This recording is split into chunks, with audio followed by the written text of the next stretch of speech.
Hello, everybody listening to the Fairweather Podcast. Boy 2K Suave. I'm here with Mr. Alex Rodriguez. Bing bong, what's going on, bro? Bing bong. You know what's up, man. KK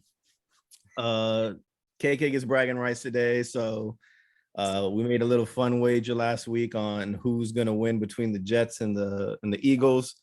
I ain't fucking, say I was gonna win, even though I had to go with my team, but KK gets the bragging rights, Minshew Mania in the background. My boy. Just for old time's sakes, we'll keep my favorite background going over here. Yo, check me out. Y'all know y'all have lost 13 in a row against us. Y'all have never beaten the Eagles before. I don't care. The Eagles are 13-0 versus the New York Jets. We don't put a quality product on the field. So I mean, y'all won a Super Bowl before we did.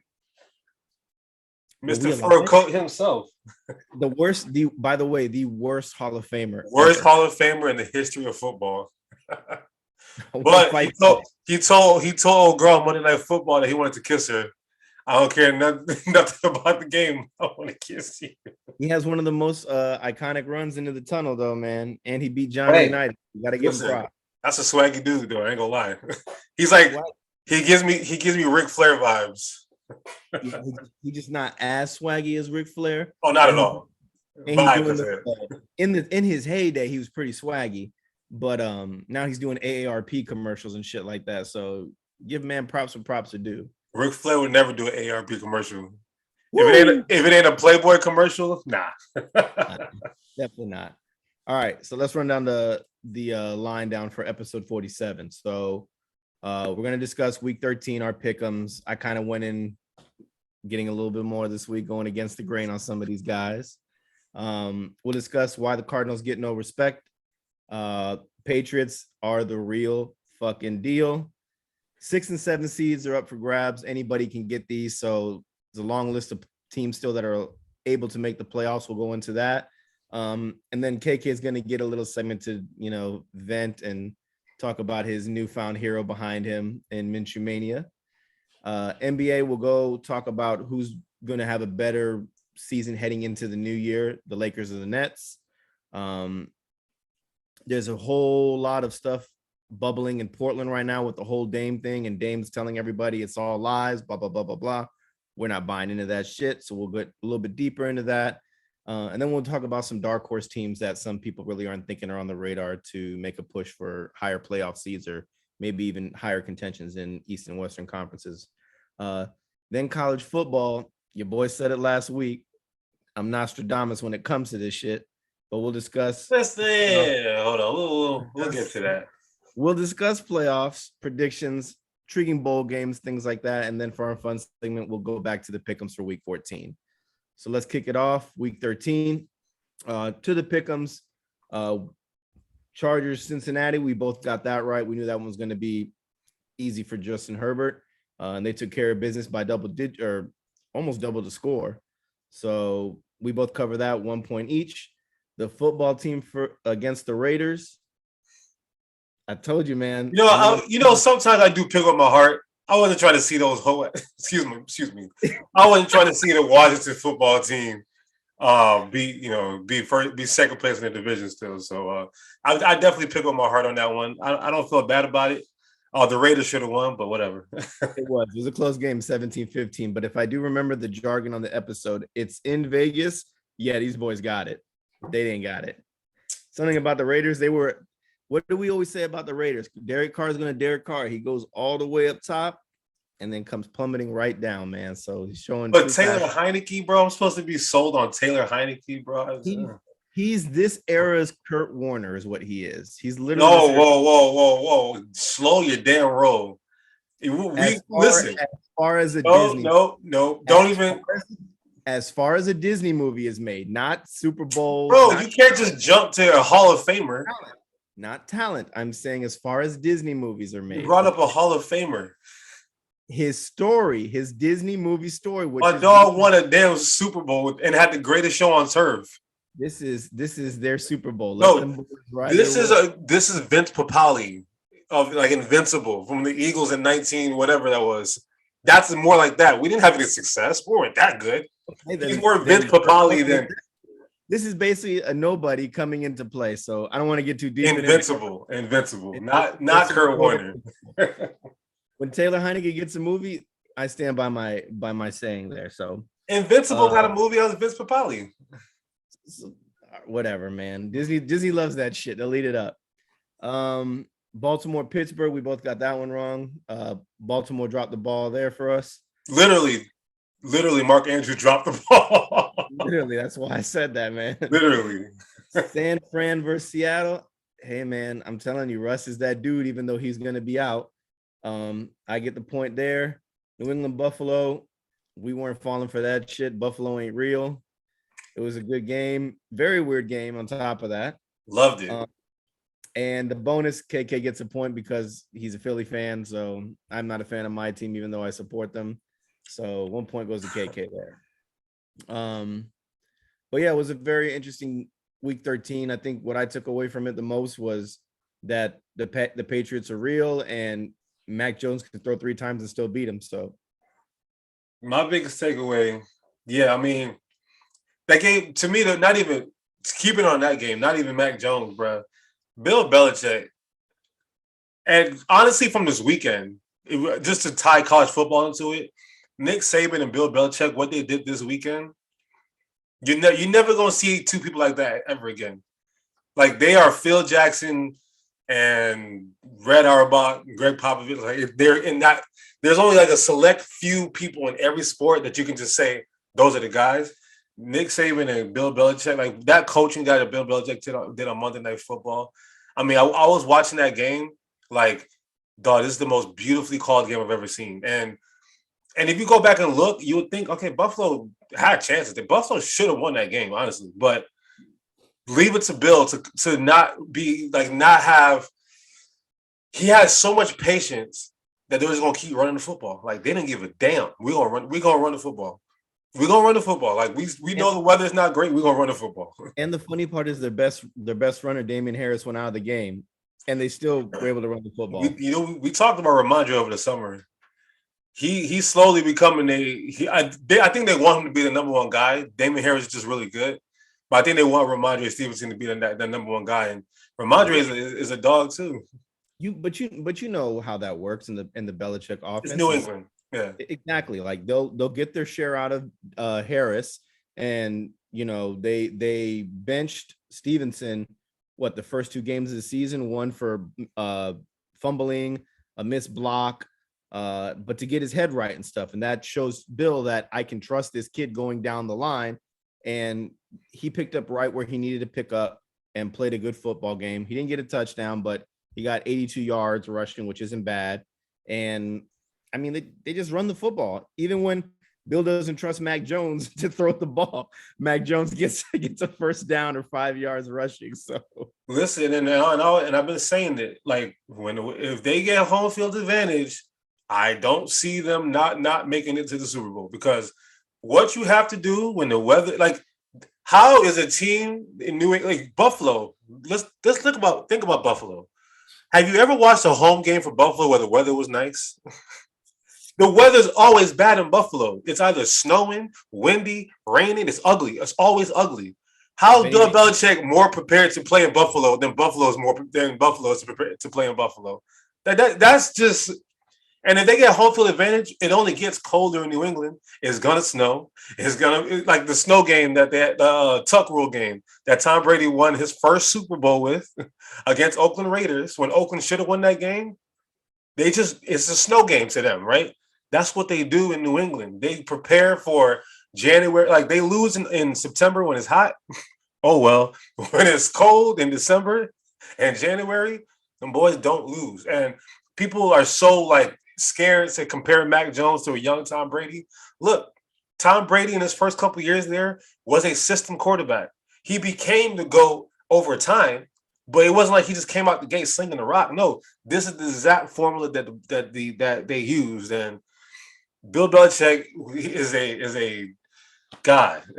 He is a god. He is a football genius. It's insane. Yeah, man. Benny the Butcher said it best. He's from Buffalo, where it's cold in summer, so get used to that weather out there, man. Say that one more time. I don't think the people in the back heard you. It's cold in summer in Buffalo, quoted by Benny the Butcher. It tells you everything. Exactly. But I mean, there was a lot of plays that they could have won that game on the Buffalo side. And I don't think until the end, Josh Allen realized he could run the football himself. And he should have been doing that a lot earlier in the game. And then that pass that he threw to, I forgot the receiver, who cares? But it was far left and the DB tipped it from the Patriots. I don't blame it on the win. I blame that more on what the one at the end of the game? Huh? Yeah. He threw it to Cole Beasley. Yeah, it was Cole Beasley. That's right. It was in the slot. But that shit he was going the wrong way. It was a misread play. So both guys were on the same page. Josh Allen should have just ran that shit. But you know how we talk about Josh Allen a lot, the two of us, and yeah, you texted me after that game, like he proved what we've been talking about, and it's true. And I told you, the weather did suck, but if he was a good quarterback, he would have realized the weather sucked in the first quarter. And he has like Lamar Jackson would not let that happen because Lamar was like, I'm gonna use my legs. I'm gonna use my legs, bro. It's cold. The wind is bad. It's cold. I'm not. Look, Josh Allen's already not the most accurate quarterback in the world. I mean, it's proven he has accuracy issues. His first couple years, accuracy issues. Last year was an anomaly to me because he's back to his accuracy issues right now. So you're gonna give me an inaccurate quarterback playing in 25 miles per hour wind who has good legs, run the football. Like, take advantage of you're stronger than everybody on the defense. You're faster than everybody on defense. Take advantage of the skills that God gave you and just run football. Like, it's there for you. Like, I don't know. That comes with maturity. That comes with age. I mean, he's still, how old is he? Maybe 26. He's still a young buck, but that's stuff that you have to learn, especially when you're playing against Bill Belichick. Bill Belichick is not going to lose games like that. Those are the games that Bill Belichick finds a way to win. That's just how it is. And even at that, I mean, the kicker missed a field goal, and that hurts them there. But they said all week he was practicing that because they knew the weather conditions. I blame that on coaching because if they're buttoned up, Sean McDermott would have had them ready for that kind of environment. Bill Belichick has his team ready for that kind of. Remember that game against the Bucks where it was raining, it was disgusting outside, and we're talking about the Super Bowl defending champion Bucks against a rookie quarterback in his fourth game of his career against Tom Brady, and all they had to do was kick a field goal to win that game. That told me that game told me right there, this Patriots team is going to be dangerous because they knew how to prepare themselves for bad elements. That's why Bill Belichick, the way he coaches, they practice with wet footballs. They practice with loud stadium noise. They practice with dirty conditions. They practice with all the crazy conditions that can happen in a football game for this exact reason. So, like, to me, the Bills, knowing that they're a bad weather team, they should be more buttoned up and more prepared for this kind of stuff. And you saw after the game, I don't know if you saw the press conference, McDermott was like, "Oh, don't give Bill Belichick too much credit." And the two players were all pissed off that the media was like, "Are you embarrassed?" Yeah, you should be embarrassed. I don't care if you only held them to 14 points. You should be embarrassed. I'd be embarrassed. So exactly. You should be. You lost at home and in your elements at that. Your elements that you should be good at. It's like, I don't know. Like if you play in Miami and you're dehydrated, like you should know it's hot as shit in Miami. Like you gotta know how to play in those type of conditions.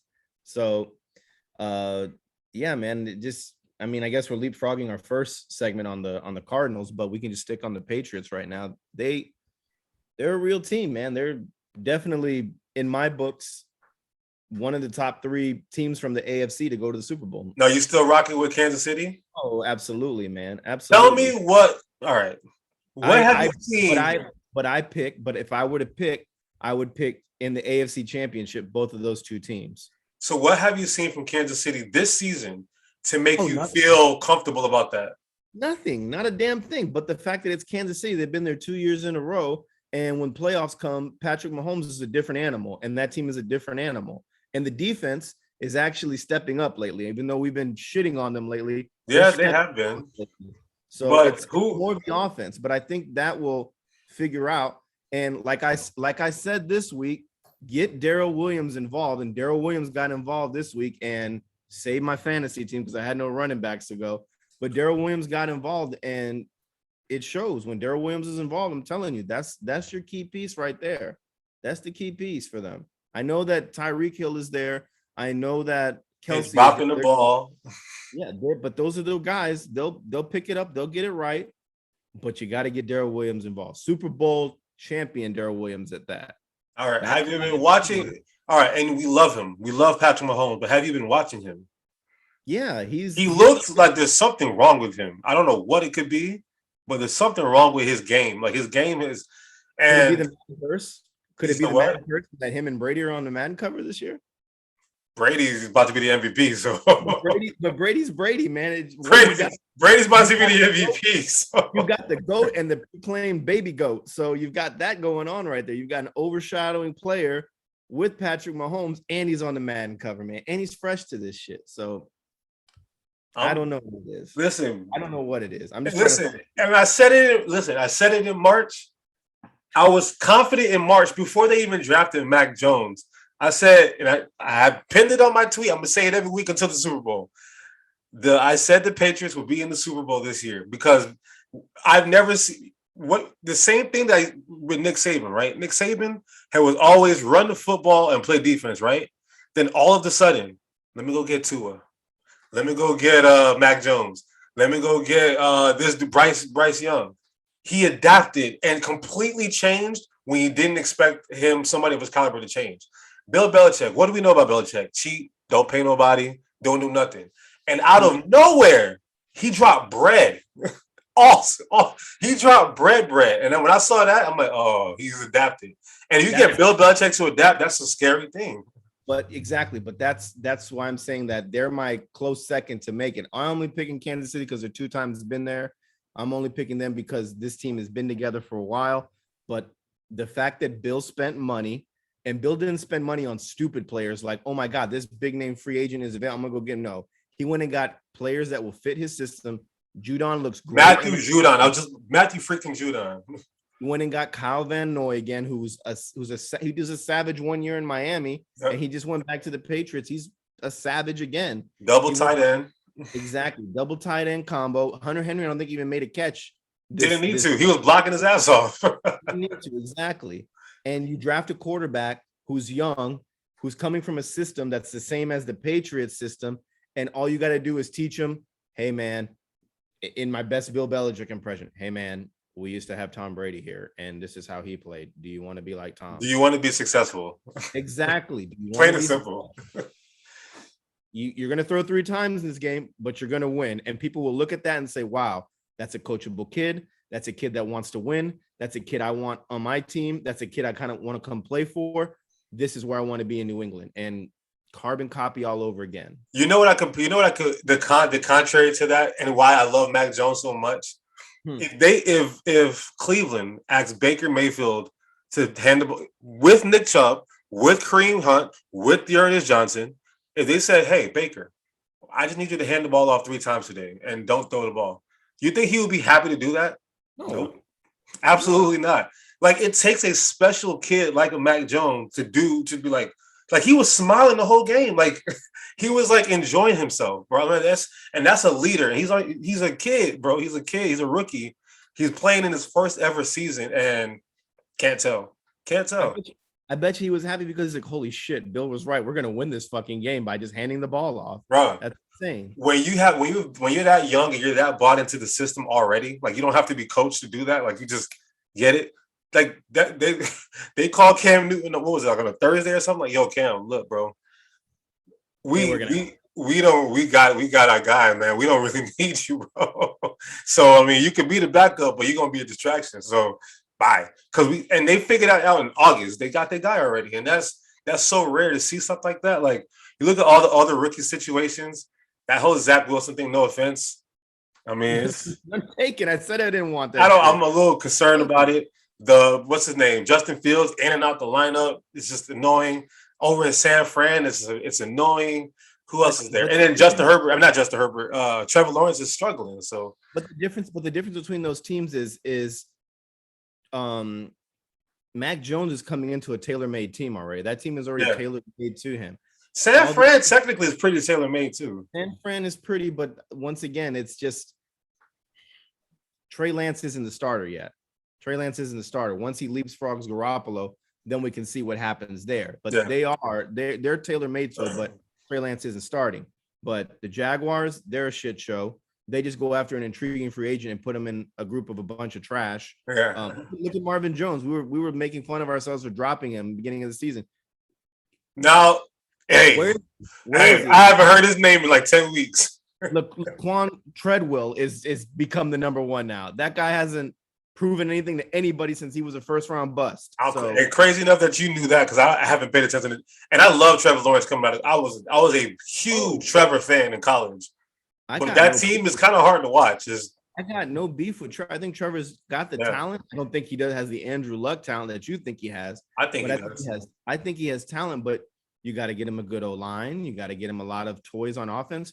And you got to get him some defensive players that are going to be worth a shit. Like when you lose guys like Jalen Ramsey and Calais Campbell and the other DB they had. And what's his name? The African cat. Yeah, exactly. Okoye, whatever his name is. Like Ngakoue too. Like you lost a bunch of pivotal pieces there that weren't buying into what was going on because they're too used to losing. Same thing with my organization. Jamal Adams, you don't want to pay me? You don't want me to be the good locker room guy that I am? Get me the fuck out of here. What are we doing? What are we doing here? But on the flip side, I know we're kind of bouncing all over the place right now, but it's kind of fun. But the Dolphins, right? Brian Flores did the same thing. Year one, clean house. Got rid of anybody who didn't want to be there.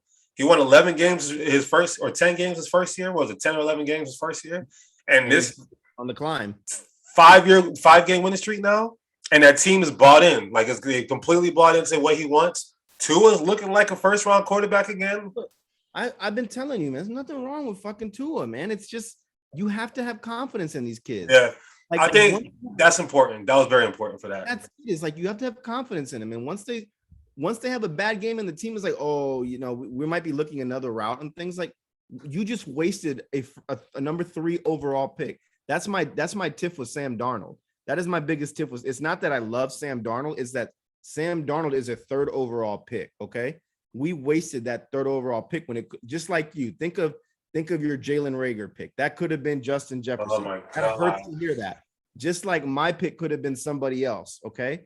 It could have been anybody. Josh Allen. Huh? Could have been Josh. Could have been Lamar Jackson.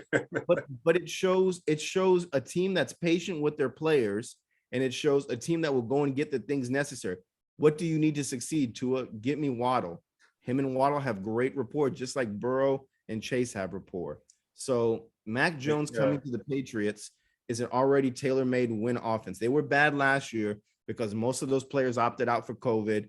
They saw Tom Brady was leaving. They didn't know how they were going to handle it. And then Bill Belichick said when they came back to for the 2021 season, do y'all want to win? Because I still have it, okay? Mind you, they were bad last year and they won 7 games. Exactly. 7-9. Exactly. It's a bad season.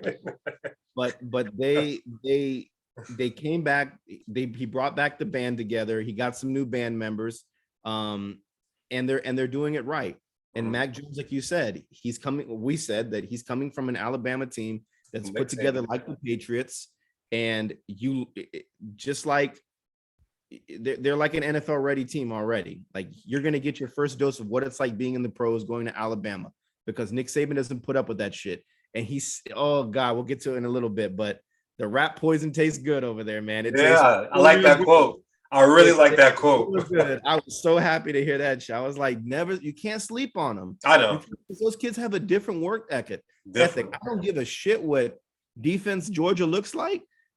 They're never there. They're always there at 4 or 3, but they're never 1. And when they are, they get bumped right back down. So I never sleep on Bama when it comes to it, man. I love me some Roll Tide. No offense, University of Michigan, go blue and USF. Obviously. We didn't. Lions won a game. Michigan won. Like this. This is good to be from Michigan. So we're still talking NFL. Can you get your soapbox moment so you can hype up your boy Dan Campbell? What you want to say about your Detroit Lions, bro? I think Dan Campbell is the right person for that job. I'm not a Dan Campbell fan. I just like the way he carries his head. And I like this shit he says because it's way off the wall. And I'm saying it, Jamal Williams is his son he never had, man, because that dude is weird as shit. So I think it's a match made in heaven. I think your star running back should be Jamal Williams. I think DeAndre Swift. Swift is good, but I feel like Williams needs to get a shot somewhere being a one because I always thought he was a good running back. It just so happens that everywhere he goes, somebody leapfrogs him. But there's always a reason for that. Yeah, the interviews are great, man. Yeah. I'm happy they won. It's unfortunate that the week they won was the week of the school shooting, and Dan Campbell had to go out there in his press conference, and it's not bad, dedicated to those people. But we would have liked to see a more electrifying, weird speech about breaking kneecaps and busting out teeth and shit like that. But he kept his cool. He said the right things, and Detroit's got one win in the books and still first overall pick. Fuck. My hometown, Detroit. No matter what, I know I don't root for the Lions because y'all let me down as a kid when we had Barry Sanders. I thought Barry Sanders was the greatest thing I've ever seen. I still believe Barry Sanders is the greatest thing I've ever seen on a football field. But no matter what, I always root for the Lions deep down for y'all to be successful. So I'm proud of y'all. But they got their respect this weekend, right? But who doesn't get their respect, A-Rod? The Arizona Cardinals don't get their What's respect. up? What's up with that, bro? I'm honestly, they are 10-2. And the way that people talk about Arizona, you think they're a 500 team. Like, oh, they good. They got a good young coach, good young quarterback. Okay. They 10-2. They beat who? What more? Like, and I've been asking you this since week 5. What more do they need to prove? Like, what don't they have? I'll give you the floor. I keep trying to find it, but it's a lot of. They have arguably the best receiver in the league, and he's being underutilized there right now. Well, he's hurt.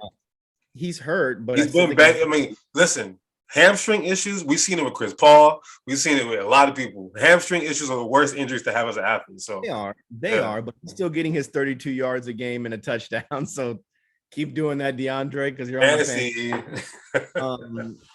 I know he's hurt, but they're putting a lot of trust in the young guys. And, personally to me, I would say the running game, but John Connor's doing it, man. James Conner. More as a receiver. James Conner and Chase Edmonds. Yeah. Well, Chase Edmonds hasn't been there for a while. He's on the IR. Is he? But even at that, when he's there, no respect. they gave up on Kenyon Drake for him. So as they should, because Kenyon Drake is the most overrated football player that I've ever. No offense, my bad, Kenyon. I just didn't understand the hype that surrounded him, and I'm an Alabama fan. I didn't understand the hype surrounding him. I don't see Drake. I don't see Drake. I don't see it with him. Oh no, for me. Yeah, man. I can't pinpoint it because I was gonna say they don't have a tight end, and then they go and trade for Zach Ertz. So I was just like, I got no dog in this fight anymore. They've got everything. They're complete.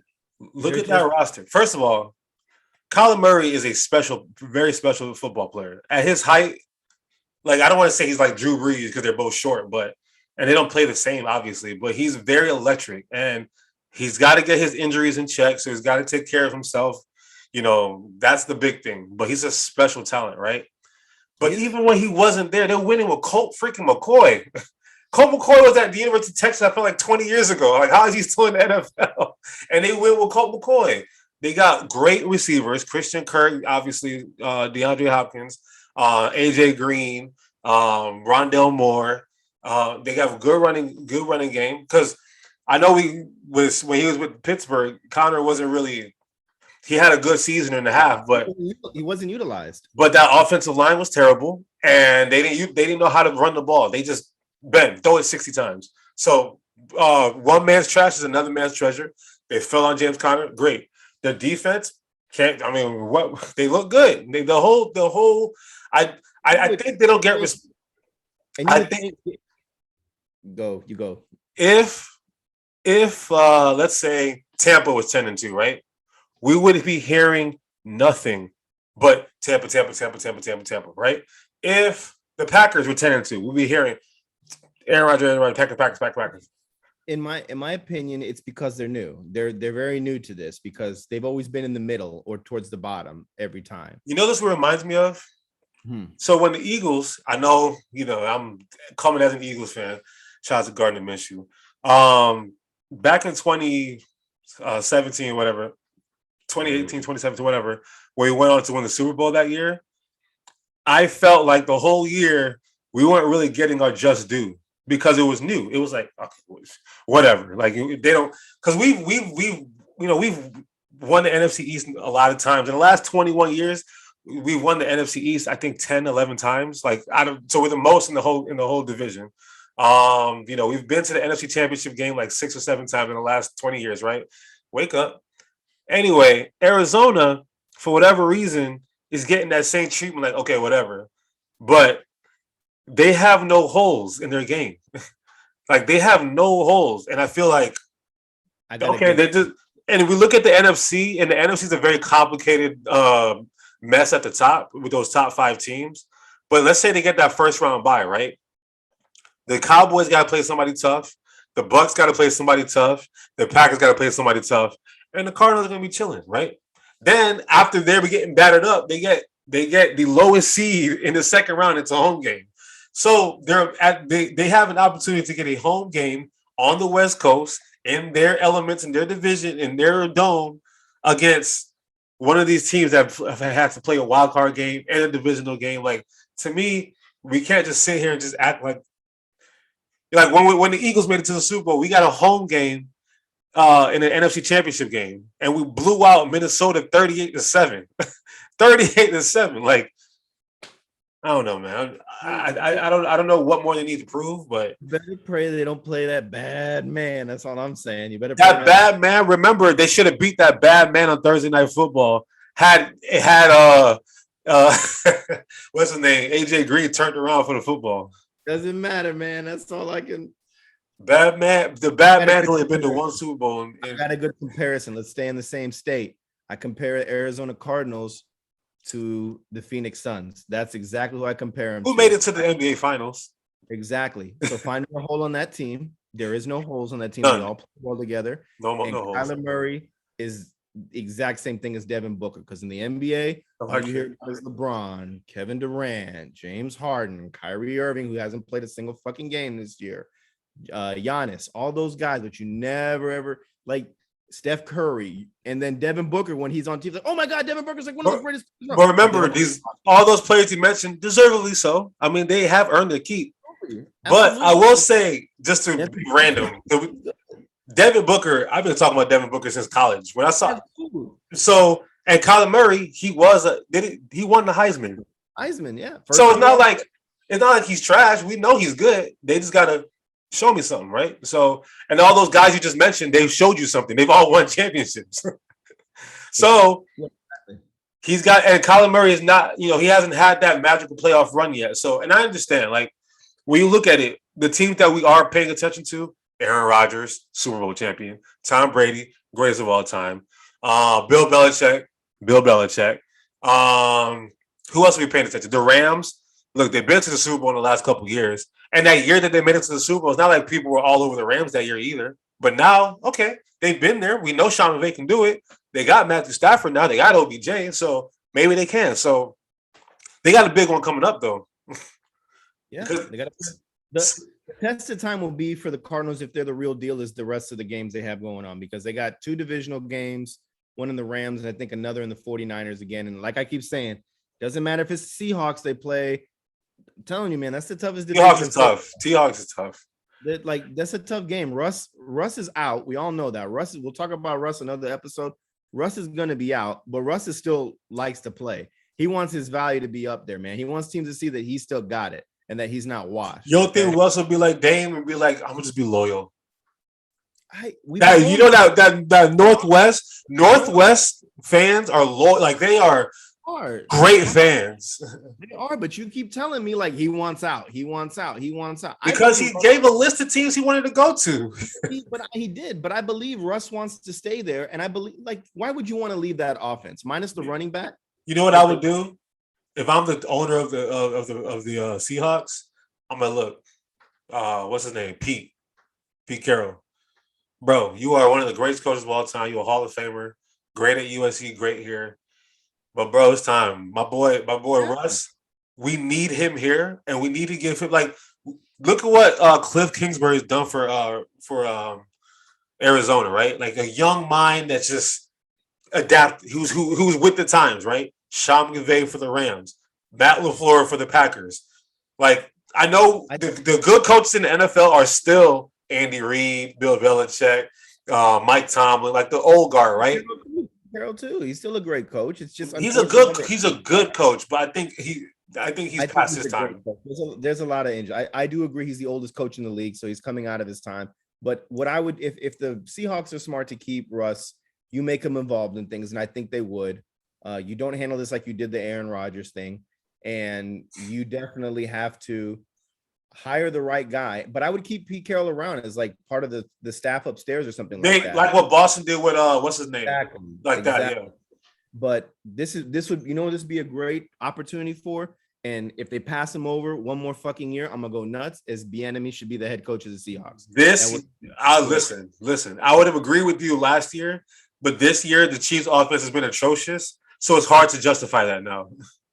We'll see in the postseason. Their offense has been atrocious, capital A atrocious this year. We'll see in the playoffs, man. I think he would be great there. But yeah, let's stay on the Cardinals though. They're gonna be tested with the last 4. Was it 4 games? 3 games? So they got the Rams at home, Monday Night Football. And they got the Lions. The Lions, okay. I know we can laugh at the Lions, but they play tough. Okay, so it's not like it's my words now, man. It's not like they gonna get the ass beat, but they do play tough. They play tough. They should have 2 wins, but the leg. And then they got the Colts, tough. The Cowboys at Dallas, hella tough, and then Seahawks. So those are 5 games that if they go 4-1, okay, 5-0, great. 3-2. 2-3, all right, damn for real. That's why we didn't believe in them. Exactly. Then we'll see there. But they've got some tough opponents. And I mean the Packers are just coasting right now. They're coasting and winning games. Like they lose games when Aaron Rodgers is now, or unfortunate games like to Minnesota, but they've got everything, all oars in the water, and they're rowing, man. They're looking good. So you would still say the Packers are the biggest threat to them? To Arizona? Yeah. The Packers and the Bucs are their biggest threats. Like who more? Who more? I told you I'm sticking Packers and Chiefs, right? That's what I'm sticking at. And if it's not the Chiefs, then I go Patriots. That's it. Like the Patriots are Kevin Durant to my LeBron James, like holding on to the ankles. What's going on right now? So I looking at the Packers schedule. I think the Packers went out personally. Yeah. They're not going to lose twice to the Vikings, so they're going to beat the Vikings at home. He owns the Bears. Who they got next? They're going to beat the Bears. I own you. The Ravens game is weird, but I would still take the Packers. The Browns game, I don't believe in Browns at all anymore. And again, I want to apologize to America for picking the Browns to make it to the Super Bowl. I don't know what pack I was smoking that day, but it was that crazy loud or something because I was off my rocker that day. So, and then the Lions. Everyone's got to play the Lions. The Lions are going to bite some kneecaps before the end of the season. You never can lose that game and like bench their starters if they got the first round bye. So, well, if they get the first round bye, then yeah, but that's if they get the first round bye. But I think the Packers could just win out. So, to me, if I had to redo my picks today, because I did pick the Packers to make it to the Super Bowl and out of the NFC, so I'm definitely sticking by that. So I think I'll give the Cardinals a little bit of respect. But if it came down to an NFC Championship game or just a regular playoff game, and the Cardinals had to play the Packers or the Bucs, I'm still taking the Packers or the Bucs. I think the Cards are the third best team in the NFC, ahead of the Rams and ahead of the Cowboys, personally. Because the Cowboys, they just do cowboyish things. I agree. You know what it is, bro. With the Cowboys, they just, bro, the amount of Super Bowls they should have won in the last 27 years, the way people act like they've won a lot of Super Bowls in the last 27 years, if they were less cowboyish, they probably would have won a couple of those, but that's not my fault. But yeah. I advocate for Zeke too much, and Zeke always lets me down, man. Zeke is done, bro. That's Palmer's team. I'm a huge Zeke fan, but yeah, it's For looking like what? The midriff? I'm just the midriff, The cereal bullshit? I've always been a Zeke fan. I was a big Zeke fan at Ohio State. Listen, you know what school I root for? I've been dealing with Zeke for a long time now. I'm tired of him from Ohio State. I'm tired of him from the Cowboys. Like, I'm tired of him. I want him to go get a fresh start somewhere in the West Coast in the AFC, and I got to worry about him no more. Go play for the Chargers or something. I don't want to worry about you no more. All right, let's jump, since we're talking about teams that are possibly playoff bound. 6 and 7 seeds, they're up for grabs all over the place right now. Yeah. It's even the Lions still apparently have a chance to make the Lions don't have a chance. I looked at the teams that have a chance. The Lions are the only team in the NFC that don't have a chance. No, they said, I just looked at the thing and said they have it today. The only team that's completely out of the runnings is the Houston Texans right now. No. The Lions don't have a chance. Oh, I mean, they don't have a chance. Not even if they won every game, they don't have a chance, I'm telling you. Because they would go 5-10-1. Well, technically. Have a chance, bro. Technically, yes, they have a chance. Technically, they're not going to, but they're still in the running. So all I'm saying is Louise, that is crazy. You're right. They theoretically have a chance. They do. Okay. They're not going to, unless God shines his light down and allows this. Washington they don't have a chance, because Washington got to lose every game, and if they lose every game, they play the Eagles twice. So it's impossible. It's impossible. It's impossible, but it's still theoretically they have a chance. Someone in there. There's a guy saying, like, if we had to get lawyers involved in this, he's gonna read the script and be like, "Yo, the guy with the flaming jet." 0.0003600. So you're telling me there's a chance? I'm not listening to this. Anyways, it's wide open for those seats, and it can go deep. Like, losing records could even get into this shit. That's the crazy thing. Listen, since they added the extra playoff team, a losing record is going to get in every year, I think. Because, like, typically, every now and then you'll get like an 11-5 team that doesn't make it. But I feel like nowadays there's going to be an 8-9 team that probably sneaks in nowadays. So it's weird. I hate this 17 game schedule thing. I don't like the fact that it's not even numbers. What sport doesn't have an even number for their season? Like, you have to, like, to me, 500 is a number. Like, you got to go they went 500. Basketball 82, baseball 162, hockey I think is 82 as well. Football 17. What the hell is that? I don't know, man. So who your sneaky picks at the bottom? Which conference? AFC first. So right now, the top 5. No, that's it. The AFC is crazy. So, like, the top 5 or 4 are 9-4 or 8-4, because the Patriots haven't had a bye week yet. So the Patriots, Titans, Ravens, Chiefs are 9-4 and 8-4. So the bottom half is the Chargers, Bengals, and Bills are 5, 6, and 7. That's 7-5 apiece.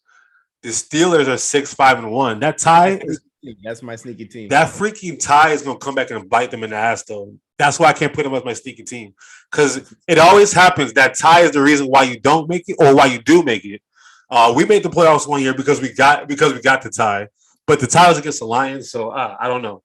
I mean, if you want to be honest with you, the Bills may very well finish as 7-5, and that would be a 7 seed. And in that first round, it'd be the Titans versus the Bills, and the Bills would destroy the Titans. So do you want to call that a sneaky team because they're 7-5? Because if they go 7-5, I mean, if they finish with the 7th seed, they'll wipe the floor with the Titans. I'm sorry. Oh, absolutely. I feel like the Titans just have the upper hand in the division right now because the Colts haven't leapfrogged them yet. And when the Colts leapfrog them, that's my sleepy team, though. The Colts and the Steelers are my sneaky team because I don't believe in the Steelers. I don't believe in the Steelers. I believe in Mike Tomlin. Mike Tomlin, of course. Mike Tomlin is what I believe in, okay? Of course. I believe in Mike Tomlin, and I believe in getting with the program, and that's what they drafted, the program, the running back. And they're handing it off to Najee all the time, and that's what they need to do. So those are the two. But the franchise quarterback's about to retire. His body is showing it. He had a pretty decent game against the Ravens, but hand the ball off. That's all you got to do. Mac Jones won. Hand the ball off. Feed the little dreadnought, man. He's very well spoken. He's a vocal leader. he's your centerpiece on the offense. It ain't Claypool, because Claypool's a crybaby, and I just think he's very overrated. I'm sorry. I don't think he's a one. He's a product of Notre Dame. What you expect? Well, no, check me out. I always like to look at point differential as like how good a team really is, right? Number one in the AFC is the Patriots. Their point differential is 150 points. They've outscored their opponent by 150, right? The Titans, only 14. The Ravens, only 22. The Chiefs, only 44. But you know who's second? The Bills. And you know who's third? The Colts. So to me, if you really break it down, those are the three best teams to me to really make noise. Like the Chiefs, obviously, they got Patrick Mahomes, and if he wakes up, he should be that guy, right? But for some reason, I just don't believe him this year, right? To me, the Colts, if Carson Wentz can just wake up one of these Sundays, and just, I'm gonna be okay today. I'm gonna be good, right? All he needs to do is know I have the offensive player of the year, maybe, and Jonathan Taylor. I have a very good defense, and I have pretty decent receivers, and I have one of the better offensive lines in football. I'm going to hand the ball off. I'm going to do what Ryan Tannehill did with the Tennessee Titans and do play action, and I'm going to get the ball to what's his name, Michael. What's his name? Pittman, Michael Pittman Jr. I'm going to give the ball to Ty. I'm going to give it to who else is the receiver? They got Pascal still. I know a lot of them boys be getting hurt. I don't know who they have anymore, but I have options. So to me, out of all those teams, the Colts are still on the outside looking in. But to me, if they sneak into the playoffs, they'll make a lot of noise, and they could beat the Chiefs in a playoff game. They could beat the Titans. They could beat the Ravens. I think the Colts and the Patriots would be like a sneaky conference championship kind of game in the AFC. So to me, the Colts are a very dangerous team. Keep in mind, they were in the playoffs last year with Phillip Rivers.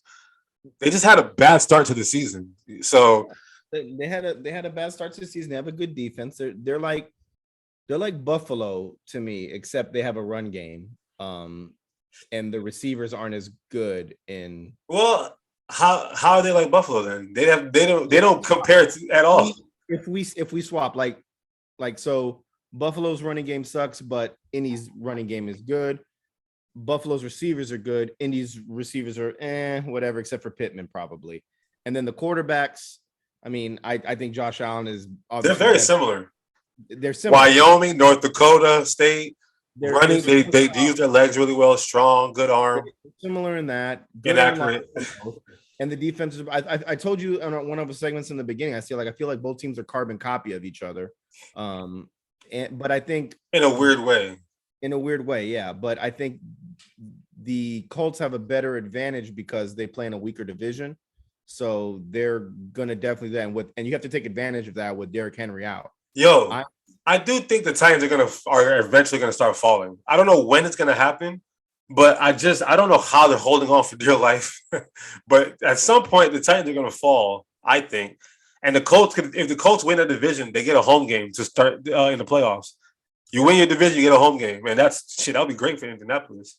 Yeah, no, Derrick Henry is definitely going to hurt the Titans. So we'll see what goes on there. And then his Julio, what's up with Julio and AJ Brown? And both of them not even. You'd be happy to get 14 games. You'd be happy to get 8 games this year. And I said, with Julio, you'd be happy to get 5. Like it was. I got the trade, but I'm like, I don't know. I don't know. Let's go NFC though. Who's your dark horse for the NFC? It's got to be somebody out the West. The 49ers are definitely a dark horse for me. Because I told y'all over the summer, bro, they're a good football team. Like they just gotta listen, when you don't know what you're doing at quarterback, you're going to suffer because you have a team that's split. Half of them want to rock with one dude, half of them want to rock with the other dude, and then when they're practicing, this guy's getting this many first team reps, and this guy just getting this many first team reps, right? I think now that they know, all right, look, we're gonna rock it out this year with Jimmy G, and then maybe next year Trey Lance is gonna be our guy, right? I think they need to come to that understanding, and Deebo Samuel needs to stay healthy. Shout out to Deebo Samuel, by the way. We missed you last week. We dealt with some injuries with Adam Thielen on a fantasy team, and then a lot of guys. It's just bad week. We definitely missed you in the lineup last week, fantasy wise. So hopefully you're available for next week. But If they're healthy, I mean, Deebo Samuel he's a game changer. He's literally a running back and a receiver. Literally a running back and a receiver. He can do whatever you ask of him to do. So, to me, like, let's say the 49ers got the Bucks in the first round. I would be very scared of the 49ers. I mean, of the Bucks. I mean, of the 49ers on the Bucks, right? Why? I don't know. But remember last year when they got Taylor Heineke in the first round and Taylor Heineke almost pulled through and won? I feel like we'd see something similar. I'm not necessarily saying that they would beat the Bucks, but I would much rather play, like, right now, the way the playoffs is set up. Buccaneers would play Washington, right? After they lost to Washington earlier this year, I think they play Washington again, just like with the Saints last year. They would destroy Washington in the playoffs because Tom Brady is not having that, right?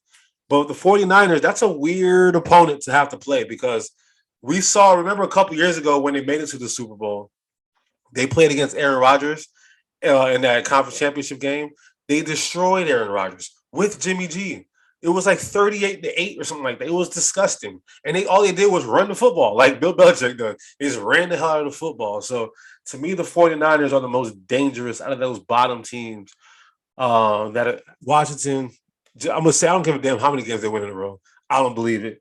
Philly, we got a chance. Oh my God. We got a chance. What? Look. Go to your segment now. Look at all right. This is going to bleed into my segment anyway. Look at the standings. The Philadelphia Eagles are 6-7 right now, right? We're half a game out of the playoffs. Had our dumb-ass team beat the Giants last week like we should have, we would be in the playoffs right now as we speak. We would be in the playoffs at 7-6. We would be ahead of Washington. We would be where Washington's at right now, right? So, to me, listen, Jalen Hurts, I love Jalen Hurts. He's a leader, right? Love that man to death. But what I was watching Gardner Minshew do to your New York Jets in the Meadowlands at your home stadium where there was more Eagles fans than Jets fans, you watched the game. You saw there was more Eagles fans there, right? Am I lying? I went to a Christmas party and I died the next day, okay? So I didn't watch that. I wanted to watch it. That first quarter, y'all was looking good. Man, bro, listen, you know this is my fan base, okay? And I'll never jump ship. But I will not rock with this team until they put a winning product on the field. There's no winning product. There is no hope. Zach Wilson, there is no hope. They give up. You look good in the first half. We just made our adjustments and shut y'all out in the second half. He looked like in the rest of the game. We made our adjustments. Look, man, you played against Fletcher Cox. You playing against Darius Slay. You're playing against, we playing against some dogs, bro. We got Javon Hargrave. We got some dogs on our team. Darius Slay a couple of weeks ago, by the way, but we'll let him. Who was? It's your moment. Keep going, bro. Keep going. Hey, listen, man. But look, Gardner Minshew, man. I believe in the mania. All right, I believe in the stash. Now, are we going to start him when we get back from the bye week? Probably not. We'll probably go back to Jalen Hurts, which I'm okay with. But if Jalen Hurts has a bad first half against the Giants next week, I'm benching him for the rest of the season. We're going Gardner Minshew the rest of the damn season because we have a chance to make the playoffs. We are a half game out of 7th place. All right. And if we can get to that 6th seed, we play like the Cowboys we have a chance to play the Cowboys in the in the first round. You don't think I'm gonna sign up for that? Bro, we have a chance to play the Cowboys in the first round. Bro, I'll buy a ticket. I'll go to Philly, to Dallas to go watch that game. I'll go to Dallas, decked out in my Philly gear to go watch that game. If we have a chance to play them in the first round. So we have a chance. Our defense is good. We give up some big plays where I don't like. But look, our running game, we got Miles Sanders, we got Jordan Howard, we got Kenneth Gainwell, we got Boston Scott. Our receivers, we only have one receiver, but it's okay. Devontae Smith will do enough. And then Dallas Goedert will do the rest. And then we'll cut Jalen Reagor. Funny enough, A-Rod asked me this question the other day.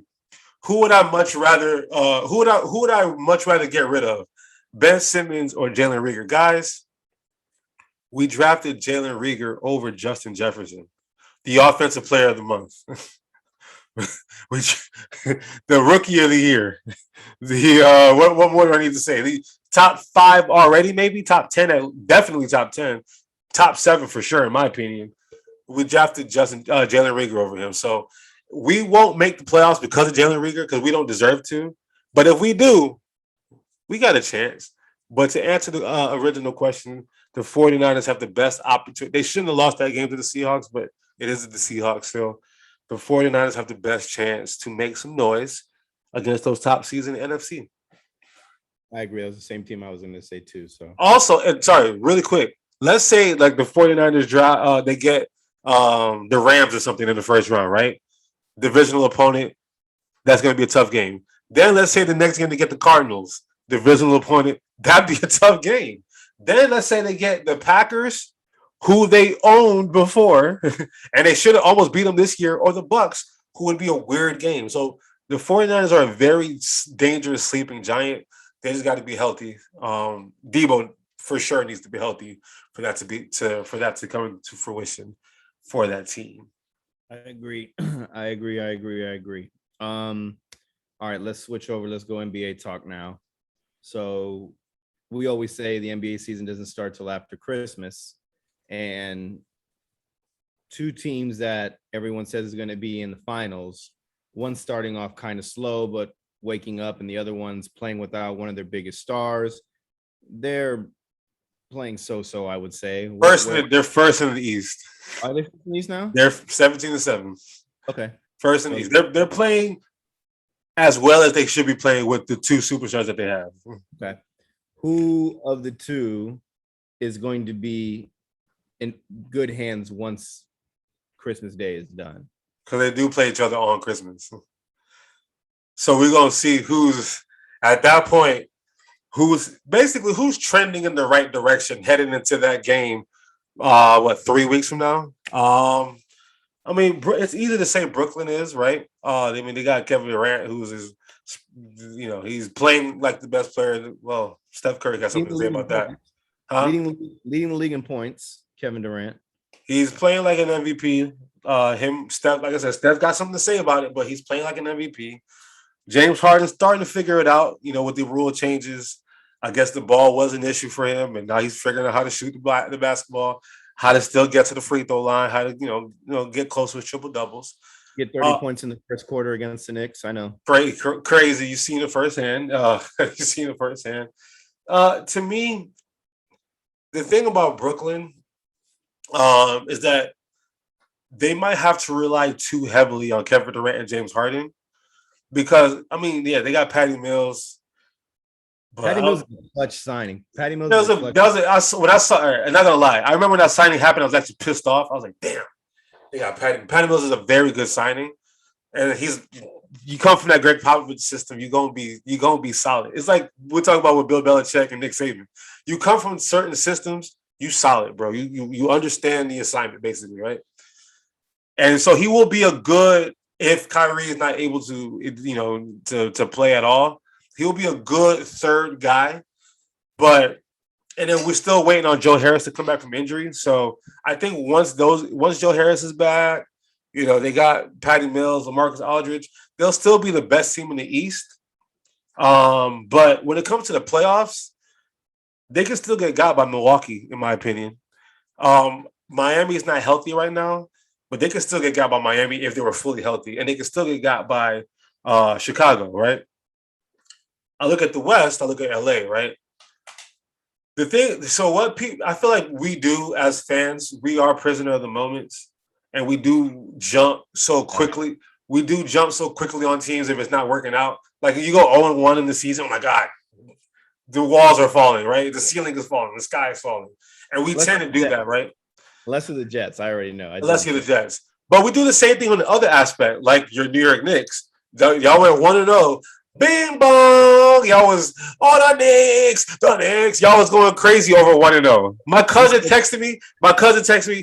This is our year. Stephen A. Smith. Oh my God, do I say world champion? I heard it all. I'm not world champion. I said this is I heard it all. I'm not like bing bong none of that shit, man. But long story short, you look at the West. Yes, the Lakers had a bad start. Okay, the 13-12 as we're talking right now. They had a very good win against Boston last night, as we're speaking right now. But if you look at the totality of their season, Browns only played half the games. Russell Westbrook is getting better as the season goes. He's definitely getting better. And I've told people this, look, Russell Westbrook's going to start off slow because Russell Westbrook is trying to figure out what the hell is going on the court first. So I think he's figured out, okay, AD likes the ball here. LeBron likes to be over here. These guys, like, he knows where he wants his guys to be. And if it's turning over the ball 6-7 times a game, they will lose. If it's only 3 times a game, you can live with that, right? Second of all, Bron only played half the games, like I said, right? Bron, in the last 5 or 6 games that he's played, he's dropped 30 in every game. Bron, like, when LeBron doesn't have to rebound every time, he doesn't have to get 10 assists every time. When his sole job, we just need you to score the basket. Why? Because Russell Westbrook will hustle for all those rebounds. Anthony Davis will get some of those rebounds. Russell Westbrook will get all those assists. This guy will block all the shots. If LeBron's job is only, we just need you to score the ball, he will be fine. At 37 years of age, if that's his only job, since he's been in high school, middle school, he's been asked to be the best player on all aspects of the game. We need you to be our best rebounder, our best point getter, our best assister, our best defender. We need you to go chase down block. We need you to go coach the team. We need you to be the GM. We need you to do all that. He's been doing that. Slaps on the bench. We need it all, man. We need you to come up with different handshakes for everybody. We need you to get the water. They've asked LeBron to do everything over his whole career. Now, Russell Westbrook can do half of that. Anthony Davis should be able to do the other half. But, you know, Charles Barkley said some crazy stuff, some accurate stuff about Anthony Davis. And I think the criticism that Anthony Davis is getting is just. So if Anthony Davis figures it out, like, all right, if he hears all the criticism and finally whips into shape, Russell Westbrook cuts back on his turnovers and his stupid play, and LeBron is only asked to score, I love what Phoenix and Golden State are doing. I really do. I think Phoenix has the best overall team in the NBA, just overall, right? But when it comes to 7-game series, if all that is happening for the Lakers will beat them in 5. Okay? If LeBron's only job is to score, that's his only job, and Russ and AD gonna do everything else, and then Carmelo gonna come give you 15 off the bench. You got Dwight Howard to go grab you some rebounds. You got some 3-point snipers like Ellington and Malik Monk, and Avery Bradley's gonna pick up your point guard. Like, if they're doing all of that, guard. Let's start. Golden State. I know we were talking about Golden State last week, right? All right, Steph, Clay, Draymond. That's the only team that I can see beating the Lakers in the West, at least. That team in Brooklyn, yeah, they got a chance. But if I had to pick a team that's heading in the right direction, given everything that I'm doing, I think I'm speaking more from like a fan, as a fan. I think you are too, but I'm on the same boat as you, though. I am thinking more of a fan. But, like, if all things are clicking for the Lakers, who can stop the Lakers? If all things are clicking, obviously. I think the only thing, there's 2 aspects of this, and I think it's AD's got to fucking play like AD. They said yesterday was probably the best game that the 3 of them played together. I was still unhappy about AD's points. Bro, I was highly disappointed with AD last night, even after the game. Me too, because Robert Williams was all over that man in that game, man. Put him on 3 posters that I saw. A-Rod, are you competitive? Very competitive. So when you used to play baseball, am I correct? Mm-hmm. So let's say you look at a scouting report, right? And you see this dude on the scouting report, and they're like, "Oh, you don't take him seriously, right?" And then he goes and he's just balling on your team, right? He hits for a cycle against your team, right? Wouldn't that, like, you take that to heart? Like, bruh. It would make me upset. I mean, I like Big Bob, don't get me wrong, but when Big Bob is yamming on Anthony Davis, bruh, 3 times and must be down low. Bro, he was getting his shit took by old ass Al Horford, getting dunked on by this guy that I've never heard of before. I mean, he's getting punked by everybody, and I'm like, bro, you're supposed to be a defensive threat. We say that you a top 5 player. We say, look, bro. I just watched Giannis Antetokounmpo carry the Milwaukee Bucks to a championship. Carry him. And he did we called him the worst free throw shooter in the world. 17, what was it? 17 to 19, game 6 from the free throw line. Like, bruh, like AD is like he can't shoot no more. He looks uninterested in playing basketball. He's just Draymond made fun of him last year coming into the season out of shape. Like something is going on with AD, right? And as a LeBron James fan, I expect LeBron to be like, yo, just shit together. Yeah, like seriously, like because he did that with Kevin Love before. He said, yo, Kevin Love, bro, I need you to do this, and that. And Kevin Love's mental health, he's like, bro, I need like 2 weeks off then, right? AD, if I'm Pelinka, I'm gonna look, Anthony. If you need to go take a week off or 2, whatever you got to do to go clear your mental, please do it. Because LeBron's about to turn 37. Russell Westbrook is not getting any younger. Carmelo is about to turn 50. I mean, we got an old team here, and we need you to be the best player on the team. We literally signed you to this long-term deal to be the best player on this team. Okay? Figure it out. So if you need to go take 2 weeks off, go do it. But to be fair, I'm always the one that has to make sure I keep calm everybody down, right? It's still the beginning of the season. Christmas, I always say it starts on Christmas. They haven't had the big three hasn't played together more than half the season yet, right? So like once they have some familiarity with each other and they have some continuation, we're gonna see it. And I always say this with Russell Westbrook. When he had Paul George and Carmelo with OKC, it took them some time to figure it out, but they figured it out at some point. Yes, they lost in the playoffs. We get it, right? But it happens, right? The Rockets, when he got to Houston, him and James Harden started off very slow, but they finished off very hot. They just happened to run into the Lakers in the first round. Okay? That's not their fault. You ran into the Lakers, the champions, right? When he went to Washington, they started off very slow, and they found themselves in the first round of the playoffs with an opportunity to beat the Sixers somehow, right? Russell Westbrook takes time to figure it out. Yeah. And I think he's figuring it out right now. It's not even Christmas yet. That was my second point, because I said the first one was AD's got to play like AD that we've been told AD is. And then the second thing is the team has to be healthy, because we haven't seen the big three play together. Big four if we throw Carmelo in there, because I'm a big Carmelo fan. Melo. Big three. Melo's playing fine. I love Melo. Don't get me wrong. You know I love Melo, bro. That's my dog. I had no problems with the way Melo's playing. Melo's playing same. But the big three has to be healthy. LeBron getting injured, AD always grabbing his knee, his shoulder, his head, everything. Like I don't want to put him in the category of like a what could have been, kind of like a Tracy McGrady if he stayed healthy and his knees didn't give out. I don't want to go that route with AD, because I don't think the Lakers would have did everything they could to get this man there, but he's starting to trend in that direction, man. And I don't want to see that happen to him, man, because once again, it's LeBron James. He's one of my favorite players of all time. He's the most vocal player of all time. He's got the will to win anywhere he goes. He puts together the winning formula on a piece of paper. He's coachable. He's likable. The GMs, everybody likes the guy. But except for that bum Kyle Rittenhouse. But yeah. My bad. Nah, that's our show. This is the fuck we want on this. My bad, man. But hey, man. Ooh. AD's gotta just, man, like it hurts. Like yesterday, like when they said it was the best game they ever played, I honestly said it was the best game LeBron and the best game. The LeBron, two of them, yeah.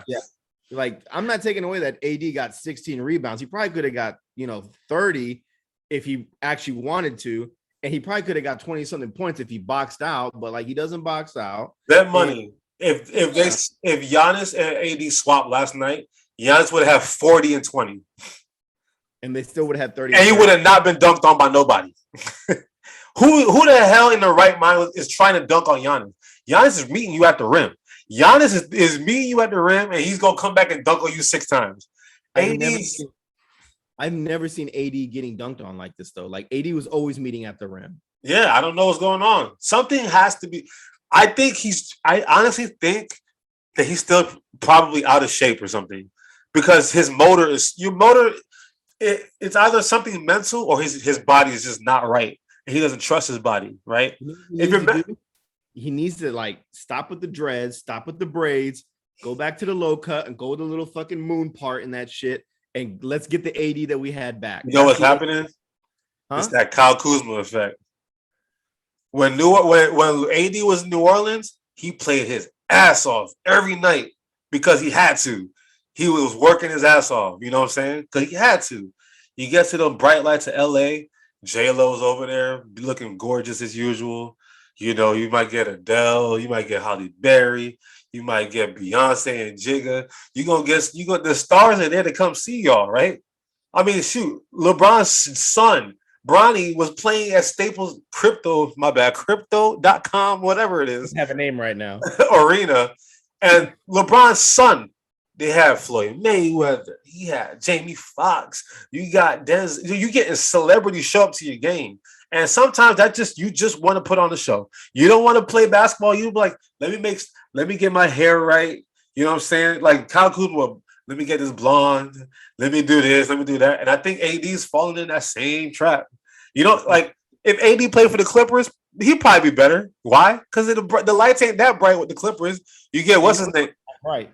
You get that one. What's his name? I forgot his name. They got one celebrity fan, and that's it. Billy Crystal. That's it. Billy freaking Crystal. Mike Wazowski from Monsters Inc. I can't answer for AD. AD was like one of my favorite players too. I thought it was a great signing. I think the shortened season helping. I think the bubble helped a lot. But if I'm the Lakers, right, I'm like, we just emptied the pool for AD, and AD just is giving me like 60%. If at best.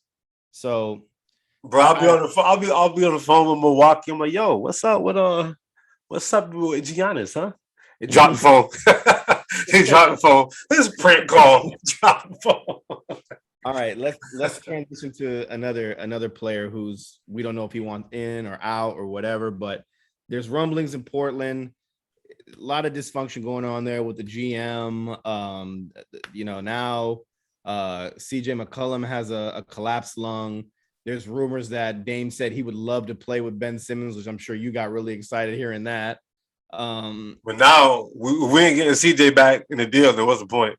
No, it wouldn't be that. And on top of that, Dame wants a 2-year, $107 million extension. Yeah. Basically, I want 2 years, $153 million a year, and he wants to stay, quote unquote, stay in Portland and play with Ben Simmons. It's a lot going on. So do you think that's fact or fiction? Do you think that Dame is buying into Portland? Or do you think Dame really is trying to say, get rid of me for the love of God? Dame, the way Dame strikes me, I know, and I've been in this trap before. I've been in this trap before where I'm too loyal to a fault, to like an organization, to a job, that's just that. Sports is one thing. I mean, I'm talking about certain like jobs that I've had where I know what you're saying. I'm the same way. When I used to work at Enterprise, I'd be like too loyal to a branch, knowing that there's a better opportunity at another place. I'm gonna stick it out and see what's up, right? Until you realize, damn, that was a mistake, right? And people always say the grass is not always green on the other side, because sometimes the grass is pretty green. I don't know what grass he's seeing in Portland for him to want to stay there, because the grass is not green over there. Like, they're going through here's the problem. They're going through a full rebuild with a superstar player, which is it's almost impossible to do, to go through a full rebuild with a superstar player in their prime, right? He's 31 years old, which means he's on the opposite end of his prime, right? He's dealing with injuries now. If he has an abdominal injury, that's going to linger with him for a few weeks, so a couple months actually. That abdominal strains and muscle strains, like in your midsection, playing that kind of sport that you play, they don't just go away. They stick around and they linger, right? Not on top of that, your second best player has a collapsed lung, and I'm hearing that he's out for the year probably, right? Yeah, he's probably going to be out for the year. What are you holding on to? Like, yeah, if we're talking about money, if your sole motivation is to finish your career where you're starting and continue to collect checks, then he might not be bullshitting, right? Yeah, let me go get that 2-year, $107 million extension. I already got a crib out here. He's from Oakland, it's not too far from home. That might literally be all he wants, right? Literally, that might all be what he wants. Kevin Garnett basically made the same mistake. He stayed in Minnesota for 13 seasons or 12 seasons, whatever it was, too long, because Minnesota was exactly the same as Portland. They were good enough to be in the conversation. You know, the Latrell Sprewell, Sam Cassell, Terrell Brandon, like whoever you want to mention. They brought in people. They tried. They really did try. But he gets traded to Boston, and in his first year wins the championship. And then he had to ask. He said he talked to Chauncey Billups. He talked to a few people and asked for advice. Should I do this? And they said, hell yeah. You get an opportunity to go play with the Truth and Ray Allen? Hell yeah. Go do that, right? Listen, Dame, you probably got better things to do. You probably not listening to the Fair Weather podcast. I don't fault you. Probably making an album, working on your injuries, working on your contract, whatever you're trying to do. Listen to me. Loyalty. Then listen to me. Then listen to A-Rod. Loyalty, man, can only get you so far because that team needs to rebuild. They want to rebuild, and they can't do it with you there. But they gonna listen to you because you bringing in the fans. You're the reason why they got a roof over their head. Basically, they're not trying to go pay to watch Dennis Smith Jr. and Yusuf Nurkic and Anthony Asante. They're not trying to pay to watch that. They love to see you play. But now that your boy is out, I feel like God sent a message. No offense to CJ, and I love you, but that was a message that was sent from the universe above. This is your time, Dame, to go leave, bro. Because your second best player is not there. You guys have lost like 6 in a row, whatever it is. You don't have a chance. And no matter how long you stayed there, 32, 33, 34, it's not going to get any better. It's not like people are rushing to go play in Portland. Like, it's not market like that, right? Go, look, this New York, Brooklyn, Philly, LA, shoot, Toronto, I don't know. There's a lot of different opportunities for you to go to where you can win a championship ASAP. The Knicks, no, because if your second best player is Julius Randle, I'm sorry, that man's a crybaby. But if your second best player is Julius, Joel Embiid, my boy had 45, 17, and 7 last night or something like a couple nights ago. Come to New York, Dame. Come to New York. But seriously though, but for real, like what do you think about this? This is crazy. It is. I just think Dame is a great person. He's a great person, and he's a very loyal person. Very. I think that's the kind of players. Those are the players I like. I like lifers on team, and I think Dame really wants to be a lifer. But I think Dame also wants them to put product on the court. I keep saying, man, where they fucked up is they fucked up getting rid of Gary Trent Jr. I did not understand that trade. It made no sense. And like I said, he's still on the path to play for every team, just like his dad did. But he's just got to go to Dallas either this year or next.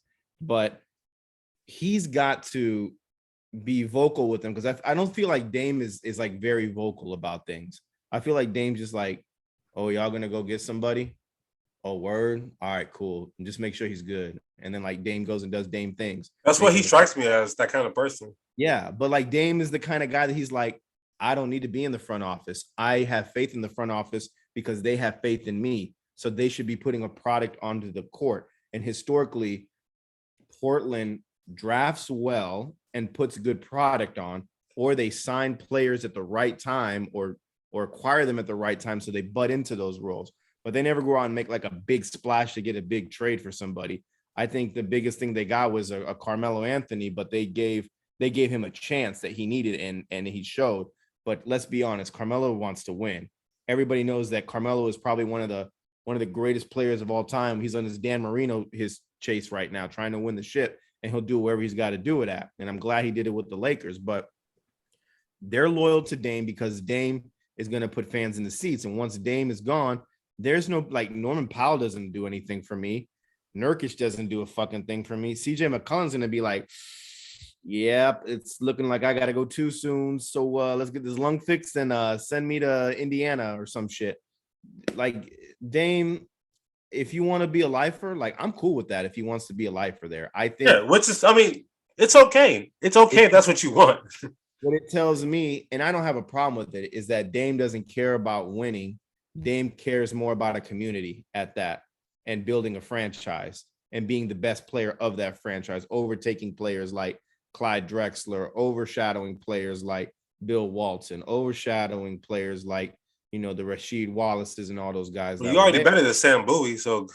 Oh, definitely better than Sam Bowie. But all I'm saying is that Dame seems like just that loyal person, and I don't knock it. I think what it comes down to is like we want better for Dame. As fans, we want better for Dame. But Dame's like, I'm a millionaire. I got 3 kids. I'm good. Everything's fine over here.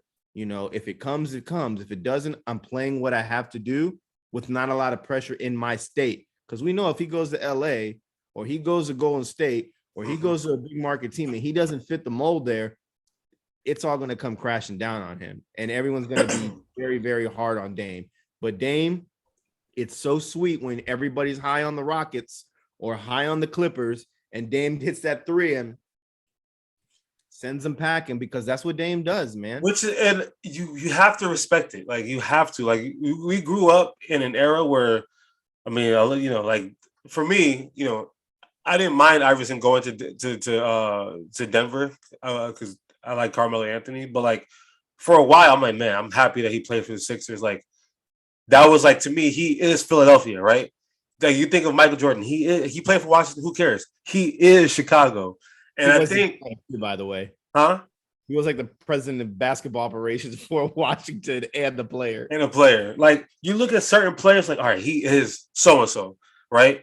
I think it wouldn't hurt for him to be like, I am Portland. Like, I am the best player. You got to understand, bro. And it still drives me crazy that he was a top 75 player, but he's a top 75 player, right? If you're a top 75 player, you need to do top 75 player things and go be like, yo, sometimes you got to be selfish. And I used to tell my younger sister this all the time. Like, you need to know when to be selfish. And if for him being selfish is, I'm going to just collect all these checks that I can collect and then call it a career, then more power to you, right? But on the flip side, we look at someone like Giannis, right? Like, we were trying to find ways to get Giannis out of Milwaukee for a while. Like, look, you're not going to win here in Milwaukee, Giannis. You should probably go to Miami. You should probably go to Toronto, right? The difference is that Giannis is 7 feet tall and can dictate a lot more than what Dame can as a 6-footer, right? B, Giannis is different, bro. Like, and he was only 26, right? If Giannis was 31 and still hadn't won nothing yet, we'd probably be saying the same thing. Yo, Giannis, go find another team. Yeah, Dame is 31 years old. He played 4 years in college, so it doesn't seem like he's that old, but you're an old man in your 30s in the NBA now, right? It is time for you to go hit that reset button. I was listening to Colin Cowherd earlier today. He made a pretty decent point about him, like an opportunity to go to Boston. That would be great. Him and Jason Tatum, that would be a good duo. Get you a solid big man. That would work, right? Because what the hell's going on in Portland is not going to work. Even if they brought Ben Simmons to Portland, it's not going to work. Ben Simmons is not an alpha male. He's passive. He's soft. He's a second fiddle. I still, don't get me wrong, I actually still love Ben Simmons. Like, I really do.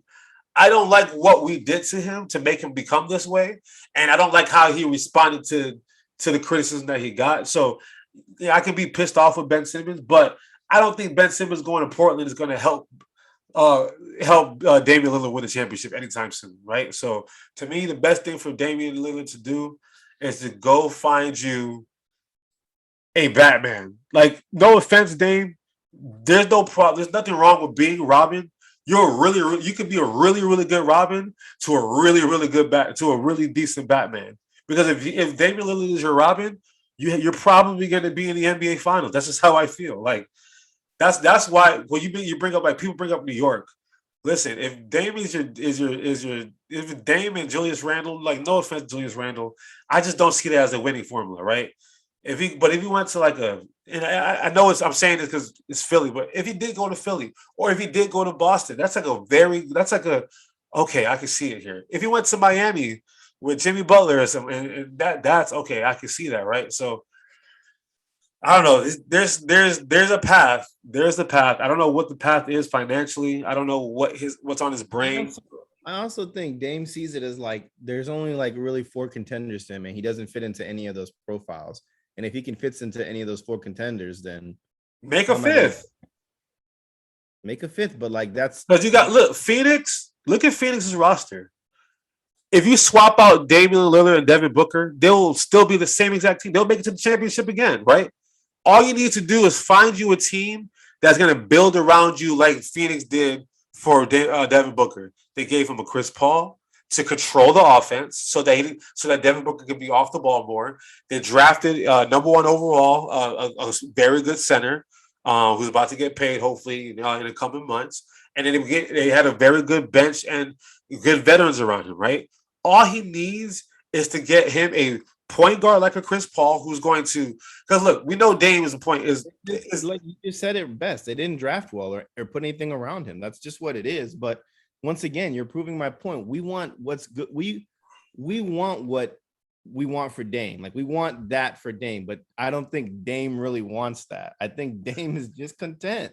He's just content. Then we have to be okay with it and move on there, right? I'm okay with it because I bought the jersey, the Oregon jersey, and I really love that jersey. And I don't want to see him in another jersey because I like Dame. I like Dame there. I think Dame's heart is there. I think he's found home there. And I don't. But all right. Do we both agree he's a good guy, right? Don't we like to see good guys win? That's the problem. We as fans like to see the good guy win. But I also think Dame's just like the kind of guys like I got more tricks up my sleeve. Watch out. And not in Portland, bro. I'm sorry. So not in Portland. Listen, we're talking about the same Portland team that was up by 15 points versus the Los Angeles Lakers in the NBA Finals back in the year 2000, 2000? And the one that Kobe pointed to Shaq with the alley-oop, whatever. That same Portland team, they're not good enough. That same Portland team that Michael Jordan hit him with the shrug after hitting 6 3-pointers in the first half. The same Portland team that drafted Sam Bowie over Michael Jordan. The same, Portland's last good team was Bill Walton, and that team was 40 years ago. It's over, Portland. Move on. Let Dame rebuild. Like, you got Chauncey Billups, you got your young coach. You have things there. You have some Anthony Simon. You could turn him into something, right? I don't know. You got Dennis. Like, you can do something. He don't do anything. He's not. He's an anomaly there, man. He's not rebuild, bro. Rebuild. It's a team that's rebuilding, but Dame wants to be part of it, I feel like. But once again, like Von Miller, we could be shocked and he gets traded. I knew Von was on the way out. I feel like there's something in the works for Dame, but Dame's gonna have to be like, all right, if I leave, Dame don't sign off on it, he ain't going nowhere. Exactly. But I feel like Dame's also, like we say, he's a good guy. Like, he wants to make sure that Portland gets something back in return, because the city gave him everything that he deserves. He went from being, a passed on guy that went to Weber State to becoming a first round pick to being on the 75 list of all time. That says a lot for his character. And I can applaud Dame for that. Definitely. That's where I look at it like that on the way Dame is. But if it were me and I was a player, I'd be selfish about it. I'd be like, yo, these fuckers ain't winning. Send me to LA. Send me to any LA. Send me somewhere I'm gonna win, man. But don't send him to New York, though. New York. Let me tell you something, Dane, really quick before we move on to our next segment. As of right now, I'm looking at this NBA scoreboard, and I saw a tweet yesterday that Indiana Pacers were going to start rebuilding, and everybody's open for a trade, right? That same team that's rebuilding is beating the New York Knicks 120-95. So, Dane, you ain't trying to be there. They went bing bong for RJ Barrett last night, and now look. All right, next. Hey, man, I'm happy with the way RJ Barrett played. Anyways, let's go to our next segment. Let's go college football. All I want to do is say I predicted it. Listen, you know, deep down, I knew Alabama was going to win. I gotta give the fans a different perspective. I don't give a fuck. I would never bet against Nick Saban. Come on, man. I turned on that TV and I was like, oh, okay. We're gonna see. The rat poison tastes good. It tastes good, man. Yo, Alabama is the real deal. I'll be honest, this year I haven't paid attention to him. All I know is Bryce Young. Heisman. I don't, huh? Heisman. Yeah, Heisman. You address that man as Heisman. Heisman. He better win the Heisman, man. Like he's done it all. I don't even know who the candidates are. It's him. They got Aiden Hutchinson for the University of Michigan, go blue. But it's hard to see. Defensive players just don't win it unless you're Charles Woodson. They got C.J. Stroud from Ohio State. He got blasted a couple times this year. I don't see it. The other guy, the other quarterback. They got Pickett from Pitt. Yeah. The one that did the fake slide. That was clean now. Don't get me wrong. That was a clean Heisman moment. Mm-hmm. But Bryce Young, that dude is different, bro. Like, for real. Like, I for one, I was hyping up Georgia all year. As a guy that is a Michigan fan, a USF fan, and a Alabama supporter, I was drinking that Bama Kool-Aid all year. I said, bro, that's the best defense I've seen since the 85 Bears. But that same defense, Roll Tide rolled them.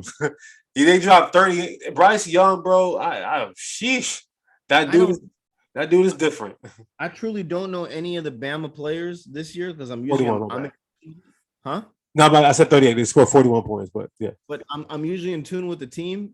But like I said, Saban knows how to draft kids, and the best thing he's doing now is dipping into the California pool, man. He's got Bryce Young from there. He got Najee Harris. I can't believe. Why you think they're paying Lincoln Riley that money? Oh, USC said absolutely not. We can't have all the players from the West Coast going to the East. They got Tua from the West Coast. The South, the deep South. They got Tua to go to Alabama. They moved his family to Alabama. They said, no.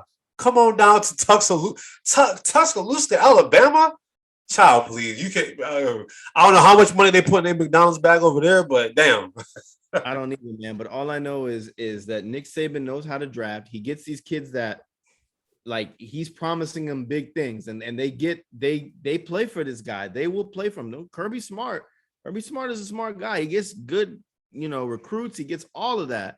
He's come from the coaching tree of Nick Saban, so he gets it. Just like Jadakiss said, though, it's good, but it's not enough, man. Same thing. Think about it. And you just said it. He came from his coaching tree. Bill Belichick. How many people come from Bill Belichick's coaching tree? Which of them? Who's beating Bill Belichick out of that coaching tree? Nobody. They can't do it. Titans coach 1 year. That was it. They can't do it. They beat him on accident. If it happens, it's on accident. Like, it's not on purpose. But all I'm saying is, like, it's hard to beat your daddy. It really is. Nick Saban. This is the Nick Saban I love. Is everybody's been rooting against him. Like, they had him third in the rankings. I was like, I don't think they should be third. I think it should be 2. I kept telling you that. I was like, they're gonna leapfrog Michigan, and it's gonna be swapped. I don't agree with that. The press conference that he had before the rat poison about how these kids go out there and they put on the greatest show out there for you guys. And you crash him down all the time. Like, that was the best speech I've ever heard him give, because he was just like, I'm over this shit. We're winning it. He sounds cranky. He sounds cranky because he knows he's the number 1 team in the nation, and people are out there saying, oh, well, he's got a good defense. Well, are they won anymore? Are they going to the national championship? Still have a chance. The Georgia still got a chance now. I mean, they still do have a chance, but it's going to be tough. But regardless, like, even if we see them again, like, Cincinnati doesn't have a chance against Alabama. I really don't think they do. Listen, I think it opened up at 13.5 or 14.5 underdog. That'll probably be 19 by the time the game start. They deserve it, man. They deserve to be there, but they're going by all means, for sure. But we're going to see if Georgia's a real deal, because I mean, Michigan, they're playing their hearts out, man, and I love seeing that because I want to see Harbaugh win. And all I can say is, like, even though I'm not paying attention I haven't paid attention to college football like I usually do this year, but Alabama, man, you can't sleep on them, man. Like, that's pro football in that state right there. They have no professional team. It's still Alabama, exactly. Still Alabama for real, man. And if you get salty and you're from Alabama and they didn't sign you, you go play for Auburn or LSU, and even at that, they're mediocre compared to those teams. I mean, yeah, they get their tails sometimes, but They run college football. Ain't nobody fucking with them. We the best until Nick Saban is dead in the dirt. That's it.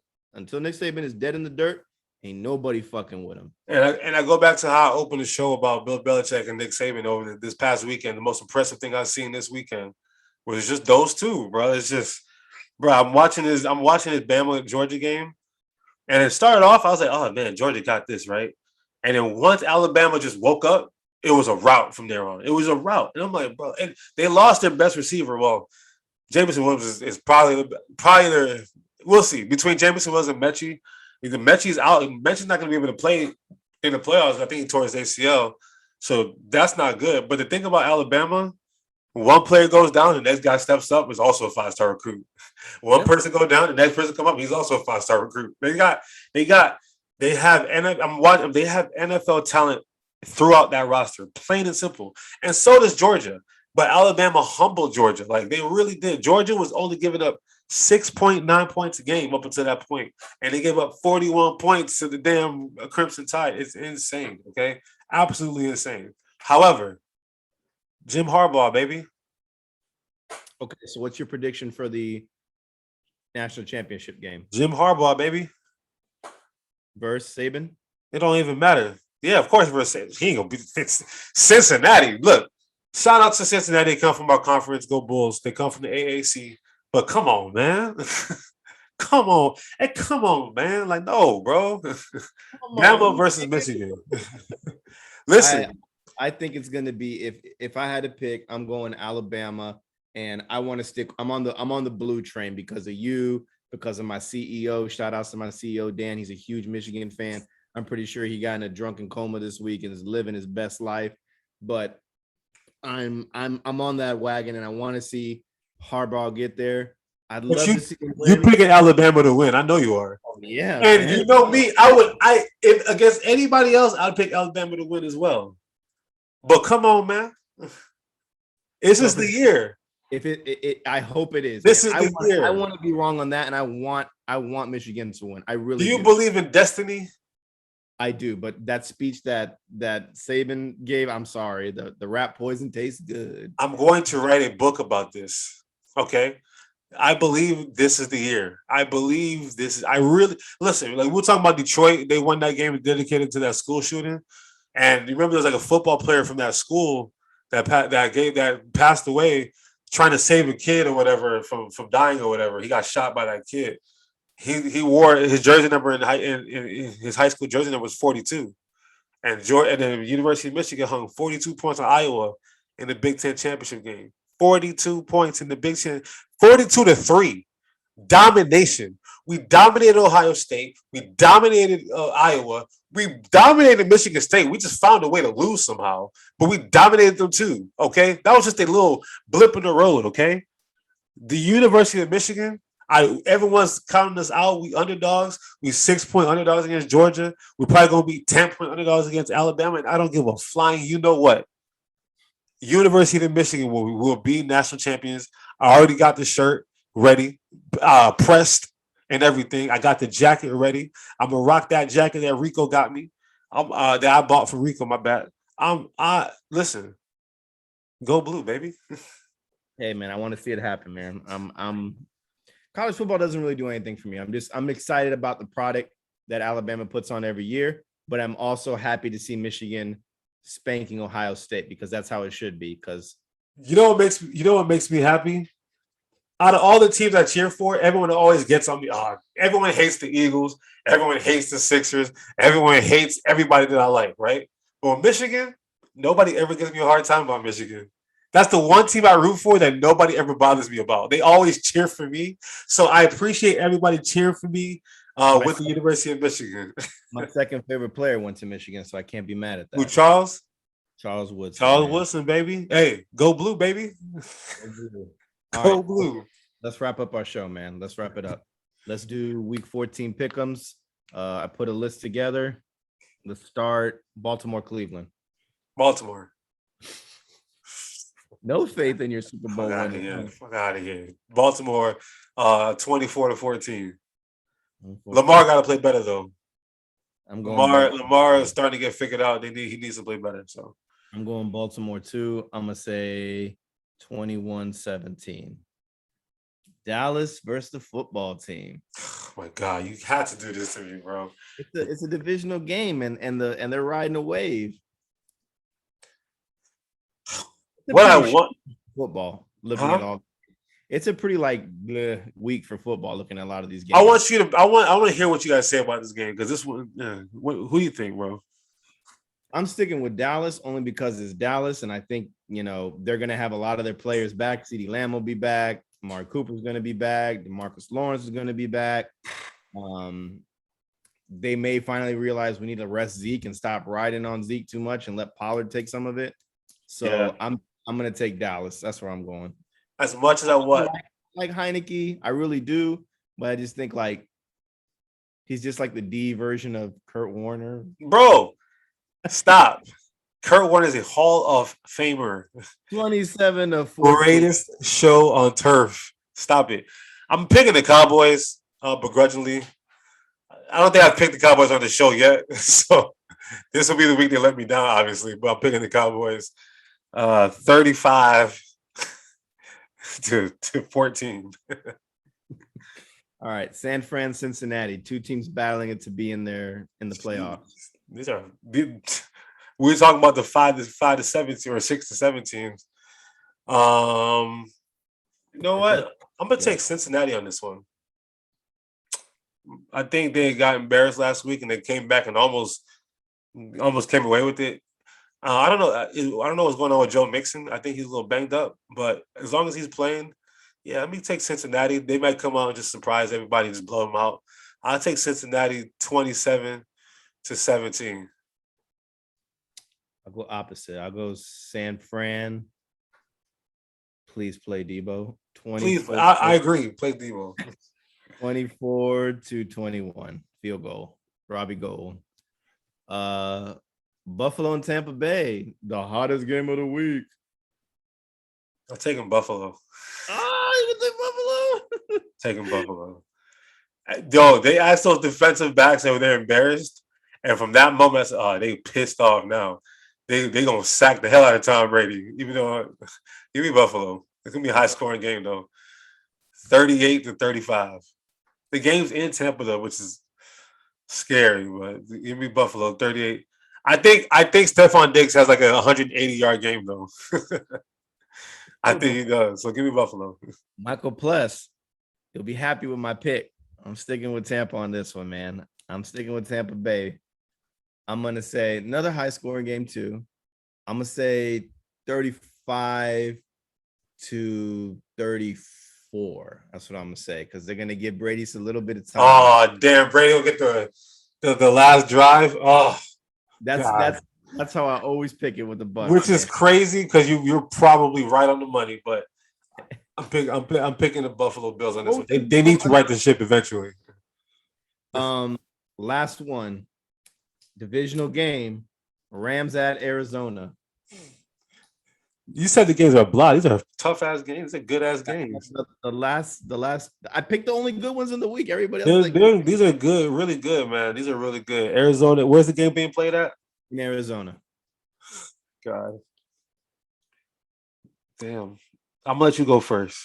I'm going with your boy who lives in Chicago. He's a Rams fan. I'm sticking with the Rams. I gotta go with the Rams, man. I feel like they're losing some stupid games, and I feel like Arizona is good. I'm not giving it's a divisional game, so it's always like up and down. It's hard to beat an opponent 2 times a season. So I feel like the Rams get them this time, and I feel like they're kind of banged up on the Arizona side that they may roll Kyler out there, and we already said D Hop is hurt. I just feel like that's going to be the MO there. But I say 27-21. Man, this is definitely the toughest one for me to pick. I'm picking the Rams. The game's being played where again? Arizona? Arizona. And Arizona won that first one? Yes, in SoFi. Pick the Cardinals. pick the Cardinals. I'm picking the Rams. Okay. All right. 21-20. Okay. I like those numbers. I'm very. If I had an opportunity to change my pick, I'll change it like tomorrow probably. I'm gonna wake up tomorrow and feel completely different. But I'm picking the Rams 21-20 because this one's very confusing. But the Rams, I think the Rams need this more than the Cardinals do. I think the Rams have a lot more to prove because they had a little bit of a losing streak. Now they had a good game, but it was against the Jags. I think they really need to prove themselves. All right, bro, we kind of for real, we kind of for real. So I'm gonna take because I think the Packers are gonna get the best record in the conference anyway. So the Cardinals got to start losing some games. At some point, right? So I give me the Rams. All right, locked and loaded. That's the show. Now the run. Garnett Minshew, baby. Bing bong. You can find us on Twitter at @fair_weather_pod, Instagram, Facebook, YouTube. Just search the Fair Weather Podcast. You should find us there. I said Facebook, YouTube, Instagram, right? Yeah. MySpace. We should get on Twitch. What y'all? Let me see what y'all think. We should get on Twitch, right? Not Twitch and TikTok.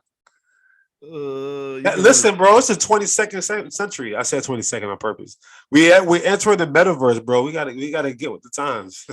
We're gonna probably have to. And wherever you subscribe to podcasts, you can find us there as well. So the Jets play I don't care this week. Who you guys got? Bye week, baby. I'm gonna sleep. So Michigan don't play, USF don't play, and the Eagles don't play this weekend. I'm gonna sleep so well. I'm gonna wake up on Monday with no bags under my eyes. It's gonna be a fantastic weekend. The Cowboys play the football team. So who cares? So it's gonna be a fantastic weekend. Shout out to Joel Embiid because that's my dog. Shout out to that game's coming down to the wire. Shout out to Gardner Minshew. Make sure y'all are paying your light bills because your light bill might go up this month. Supply and demand sucks.